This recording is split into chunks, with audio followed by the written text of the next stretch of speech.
Credit जो श्रीलंका भारत से मांग रहा है, इसके बारे में समझते हैं। देखिए G7 जो कंट्री थे जिसमें 7 देश आते हैं, उधर से देखेंगे तो अगर अमेरिका और कनाडा आ जाएंगे, यूरोप से देखेंगे तो ब्रिटेन, फ्रांस, जर्मनी, इटली और इधर जापान आ जाते हैं। ये 7 देश को G7 कहा जाता है क्योंकि दुनिया के सबसे तेज इकोनॉमी इन्हें माना जाता है। ये लोगों ने एक संगठन बनाया 1989 में जिसका नाम था FATA, financial action task force, FATA। इसका मुख्यालय पेरिस में है। साल में इसकी 3 बार बैठक होती है और इसमें अभी वर्तमान समय में 39 मेंबर हैं सब इसके। ये 3 तो लिस्ट जारी करती है। ग्रीन लिस्ट नाम से ही स्पष्ट है कि इसमें जो रहेगा उसे कोई भी प्रॉब्लम नहीं होगा। ग्रे लिस्ट में समस्या आ जाती है। ब्लैक लिस्ट वाले को कोई पैसा ही नहीं देता। ये क्या है? फाइनेंशियल है, मतलब ये डिसाइड करता है कि इसे पैसा दिया जाए। जैसे ग्रीन लिस्ट में जो रहेगा उसे कोई भी संस्था इजीली लोन दे देती है। ग्रे लिस्ट वाले में लोन देती है लेकिन बहुत झमेला कर देती है, जांच करती है, मतलब 90% संभावना कम हो जाती है कि लोन मिलेगा।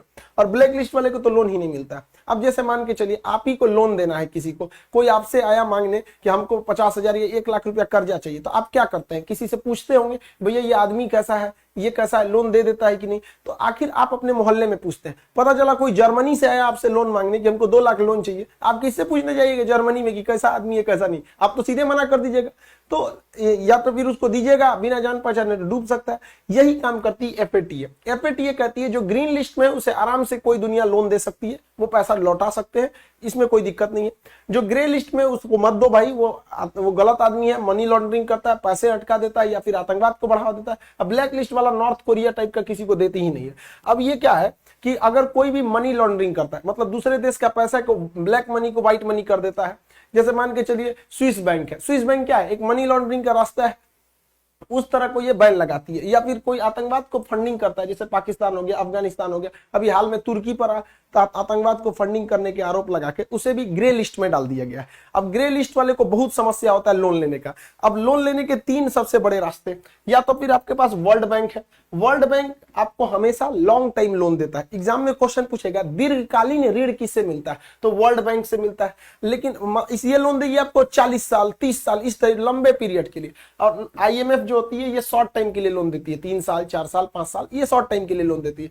और एशियन डेवलपमेंट बैंक ये तो हर टाइप के लोन देते हैं सब यहाँ पे। तो जो भी देश अगर ग्रीन लिस्ट में, आराम से इनमें लोन मिल जाता है। और इकोनॉमी को चलाने के लिए लोन बहुत जरूरी है। मान के चलिए आपको अगर कोई 5% 6% पे लोन दे रहा है और आप उस पैसे को बिजनेस में लगा के 20% की अर्निंग जनरेट करते हैं, तो क्या खराबी है इसमें? यहाँ पे तो लोन बहुत सारे देश लेते हैं और लेना इसमें कोई गलत बात नहीं है।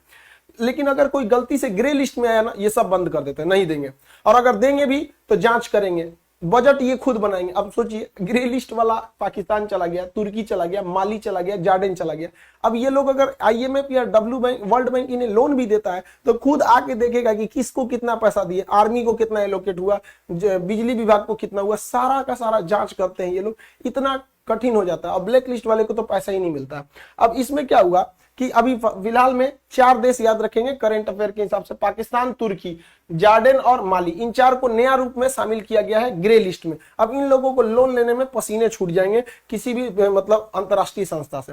पाकिस्तान का ग्रे लिस्ट में रिकॉर्ड बहुत खराब रहा है क्योंकि ये लोग खुलेआम टेरर फंडिंग करते हैं। अगर ये आतंकवाद को पैसा न दे तो इनका खाना कैसे पचेगा? ये अगर इनको देखेंगे तो 2018 से इनका ये ग्रे लिस्ट में चल रहे हैं 2021 तक कंटिन्यू। हालांकि 2015 में थे, 12 से 15 थे, फिर निकल गए, फिर 2018 में गए थे और 2018 से लेके 2021 तक इन लोग का कंटिन्यू ग्रे लिस्ट में चल रहा है। इसलिए इन्हें कोई जल्दी लोन नहीं देता है, इनकी इकोनॉमी चली जाती है। भारत तो चाहता था कि ब्लैक लिस्ट में चल जाए, ब्लैक लिस्ट में चल जाएगा तो कोई शर्त पे भी लोन नहीं देगा, तो इसको बचा लेता था तुर्की। ये तुर्की के जो थे ना तैयबुल अर्दोगान, इनका दिन खराब चल रहा है, अपने आप कोई इर्तुगुल गाजी समझ रहे हैं। 370 के मामले में हस्तक्षेप कर रहे थे, UN में जाके 370 के खिलाफ बोल दिए। यहाँ पर इनको वीगर मुस्लिम नहीं दिखते हैं सब चाइना में, बड़ी मार मारेगा तुमको जिनपिंग, वहां मत बोलना ही मत।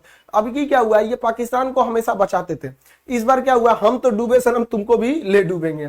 इसको भी ग्रे लिस्ट में डाल दिया गया, इसको भी ग्रे लिस्ट में डाल दिया गया। ये तो बकलवा पहले से था ग्रे लिस्ट में, ये भी चल गया ग्रे लिस्ट में, दोनों चल गया सब यहाँ पर।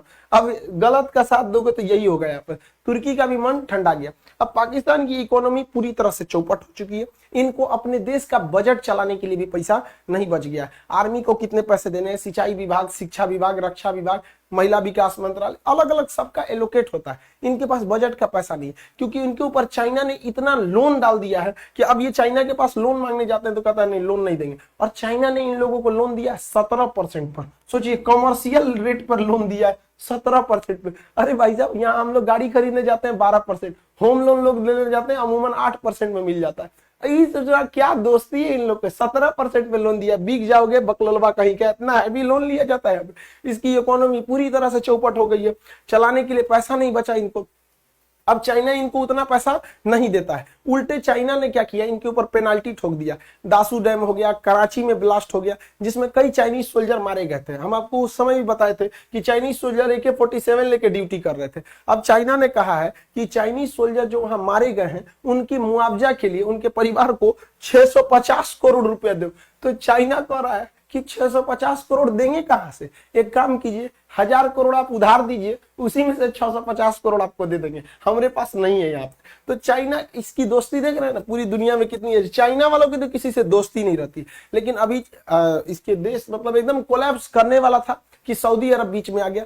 सऊदी अरब लगभग 4.2 बिलियन का इन्होंने इन्वेस्टमेंट किया। हालांकि इसमें लगभग 1 बिलियन का पेट्रोलियम इंडस्ट्रीज में इन्वेस्टमेंट है और 3 बिलियन का इनको लोन दिया गया है। तो काफी सॉफ्ट लोन है। तो अभी इस साल मतलब अगले 2 साल के लिए ये भिखारी बच गया, समझ में गया। फिर अब 2 साल में तो ये ढूंढ ही लेगा अपना नया बाप कि कहां से इसको भीख मांगना है, लेकिन अभी के वक्त में इसको बच गया यहाँ पर। तब इसकी संसद में बजट वगैरह चल पाएगा। ये लोग कुछ ज्यादा ही उड़ने लगते हैं, औकात से ज्यादा। अभी खुद के देश में पैसा नहीं है इनको, ये लोग अफगानिस्तान में गए और तालिबान वालों से वादा कर दिया कि तुम लोग को 2000 करोड़ रुपए देंगे। तालिबान भी जानता है इनकी औकात, तब पूछा कि देंगे कहां से। सोचिए, तालिबान जैसे आतंकवादियों को भी पता है, जिनको बस AK-47 गोली चलाने आता है, उनको भी पता है ये कहां से देंगे। और इन गधों को देखिए, ये अभी भी फ्रांस के राजदूत को बाहर निकालने की बात कर रहे हैं, जबकि पाकिस्तान में फ्रांस का कोई राजदूत ही नहीं है। और जो भी यहाँ पर ब्लास्फेमी की हुई थी, जो कार्टून बनाया गया था चार्ली हेब्डो में, या भी जो टीचर ने किया था, उसका एक एक्सीडेंट में मौत हो गई है। तो अब ना राजदूत बचा है, ना जो प्राइम सस्पेक्ट था वो बचा, एक्सीडेंट में मर गया। फिर भी आज भी फ्रांस के खिलाफ पाकिस्तान में विरोध हो रहा है। तो भैया तुम लोग को अगर इतना ही विरोध करना है, लड़ लो पाकिस्तान वाले, फ्रांस से लड़ लो, क्या जाता है, युद्ध का ऐलान कर दो। तुम लोग तो वीर हो ही, तुम्हारी तो वीरता हम पूरी दुनिया देखी है। 93,000 फौज ने सरेंडर किया था 1971। बहादुरी की कमी कहाँ है, लड़ लो। यही हाल हो गया श्रीलंका के साथ। श्रीलंका को भी बहुत मजा आता था शी जिनपिंग के साथ। इनको नहीं लगता रेड ड्रैगन पूरा तरह सोख जाएगा इनको। ये बहुत पैसा लिए थे, हम्बन टोटा एयरपोर्ट बनेगा, एकदम कैनेडी एयरपोर्ट हो जाएगा, इंदिरा गांधी एयरपोर्ट हो जाएगा। यहाँ पे कुत्ता नहीं पूछता एयरपोर्ट में, एयरपोर्ट का पैसा नहीं निकल रहा है श्रीलंका से, घरे से जा रहा है, बिजली उजली का पैसा नहीं मिल रहा। अब आप ही बनाई ना, आपने खूब अच्छा 20 तल्ला का होटल बना दिया कि लोग यहाँ आएंगे, कोई आइए नहीं रहा, गया ना आपका पैसा, कर्जा लेके बनाए थे, सब डूब गया वहां पर। चाइना से श्रीलंका ने बोगी खरीदा था, ट्रेनों के डिब्बे खरीदे थे, लगभग 350 ट्रेन दुर्घटनाग्रस्त हो गए। श्रीलंका कहा कि हम तो ट्रेन नहीं रखेंगे, चाइना मर जा रहा आदमी, एगो तो पैसा दो तुमको, उसमें से तो ट्रेन उलट जा रहा, हमरा बदनाम हो गए, हम भारत से ट्रेन खरीदेंगे। तो भारत सरकार के पास अपने ट्रेन को जरूरत जितना है उतना बोगी नहीं दे पा रही है। तो भारत सरकार को भी ट्रेनवा प्राइवेट करने के जगह पे ट्रेन का जो मैन्युफैक्चरिंग प्लांट है उसको प्राइवेट कीजिए ना, कि चक्का तेजी से बने, बोगी तेजी से बने, डिब्बा बने, कोच बने, तो ना ट्रेन में प्राइवेट करेंगे। पूरी दुनिया मांग रही है भारत से ट्रेन, कि हमारे यहाँ सबसे ज्यादा ट्रेन पर लोड होता है, इतना लोड होता है कि एक बाथरूम में 12 आदमी घुस जाता है इससे ट्रेन, फिर भी ट्रेन नहीं पलटती हमारे यहाँ। देखिएगा बिहार से जो ट्रेन जाएगी बीचों में ट्रेनों में गमछा बांध के उसमें बैठल रहता है। तो श्रीलंका कह रहा है कि ऐसा मजबूत ट्रेन हमको भी चाहिए, भारत कह रहा है हमारे पास नहीं है। तो इसमें भारत सरकार को भी थोड़ा सा तेजी लाना पड़ेगा, वरना हम लोग विदेशी मार्केट को इस तरह से खो देंगे, अच्छी बात नहीं है। श्रीलंका के पास समस्या ये हो गया कि उसके यहाँ फूड क्राइसिस हो गया, पूरी उसके इमरजेंसी घोषित करना पड़ा कि हमारे पास खाने को अनाज नहीं है, दुनिया हमारी मदद करे। लाइन लग गई दुकानों पे कि अनाज खत्म होने वाला है, भाई खरीद के रख लो यहाँ पर, फूड क्राइसिस। और अभी फूड क्राइसिस खत्म नहीं हुआ था कि वहां फ्यूल क्राइसिस चालू हो गया। लंका IOC ऑयल कॉर्पोरेशन जो है वहां पर, तो यहाँ पर इन्होंने क्या किया, यहाँ पर पूरी तरह से ऑयल क्राइसिस आ गई। अब इनके पास पेट्रोल खरीदने का, डीजल खरीदने का पैसा नहीं बचा। अब ये भारत से गुहार लगा रहे हैं कि प्लीज भारत हमारी मदद करो। अब इन लोग को समझ में आया कि भारत की भी जरूरत पड़ेगी। जा श्रीलंका मांग लो चाइना से, चाइना इनको देने से मना कर दिया। अब इनका कहना है कि हमको क्या दीजिए, लाइन ऑफ क्रेडिट दीजिए। अब लाइन ऑफ क्रेडिट समझिए क्या होता है। बहुत बार ऐसे लोन दिए जाते हैं कि आप हमें पैसा दीजिए, आप ही के यहाँ से हम सामान खरीदेंगे। तो श्रीलंका कह रहा है हम आपको लाइन ऑफ क्रेडिट लेंगे, आप हमको 3 मतलब लगभग 4000 करोड़ 3800 करोड़ रुपए दीजिए, हम आप ही से कर्जा लेंगे और इस पैसों से आप ही के यहाँ से पेट्रोल खरीदेंगे, डीजल खरीदेंगे।